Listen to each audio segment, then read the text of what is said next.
पापा, आपने कहा था ना जिससे शादी करनी हो बता देना, तो इनसे मिलो। ये रुस्तम है और ये दक्ष। अच्छा अच्छा, तो ये दोनों हैं? हाँ पापा, ये रुस्तम है जो मेरा बचपन से दोस्त है, और ये दक्ष जिसके साथ मैं ऑफिस में काम करती हूँ, और ये भी मेरा बहुत अच्छा दोस्त है। मुझे दोनों ने ही प्रपोज किया है शादी के लिए, और जैसा कि आपको पता है कि शादी का डिसीजन लाइफ लॉन्ग डिसीजन होता है, तो मुझे समझ में नहीं आ रहा कि मैं किससे शादी करूँ। आप इसमें मेरी थोड़ी हेल्प कर सकते हो? अच्छा, मैं अभी दूर कर देता हूँ।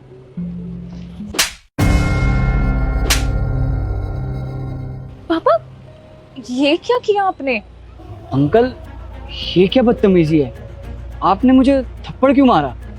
अगर मेरी कोई गलती है तो मुझे बताओ, लेकिन ऐसे बेवजह मुझ पे हाथ नहीं उठाना चाहिए था।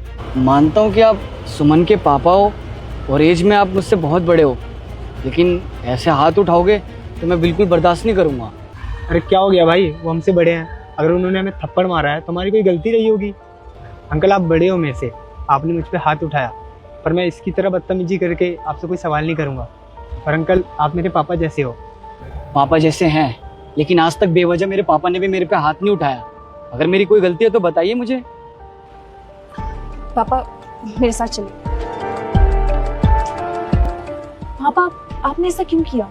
बेटा, तुझे भी लग रहा होगा कि पापा ने ऐसा क्यों किया। मैं इन दोनों को आपसे मिलवाने लेके आई थी, और आपने इन दोनों पे ही हाथ उठा दिया। अरे बेटा, तूने तो कहा था मैं ये दो लड़कों को लेकर कंफ्यूज हो रही हूँ कि मैं पापा शादी किससे करूँ। मैंने ऐसा इसलिए किया कि तुझे समझ आ जाए कि तुझे शादी किससे करनी है। अच्छा, अब समझी मैं। इसका मतलब दक्ष मेरे लिए सही है। वो कैसे? जैसे ही आपने दक्ष को थप्पड़ मारा तो उसने आपसे कोई बदतमीजी नहीं की। उसने ये जवाब दिया कि आप मुझसे बड़े हैं, आप मुझ पे हाथ उठा सकते हैं।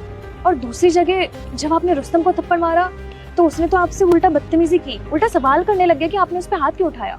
तो इसका मतलब मेरे लिए दक्ष ही सही लड़का है। नहीं, तुम गलत हो। कैसे? वो ऐसे कि दक्ष जो है ना, वो हमारे सामने अच्छा बनने की कोशिश कर रहा था। वो दिखावा कर रहा था। जैसे वो दिखाई देता है ना, ऐसा वो है नहीं। तुमने देखा नहीं कैसे वो कह रहा था कि आप मेरे पापा की तरह हो, आप मुझे।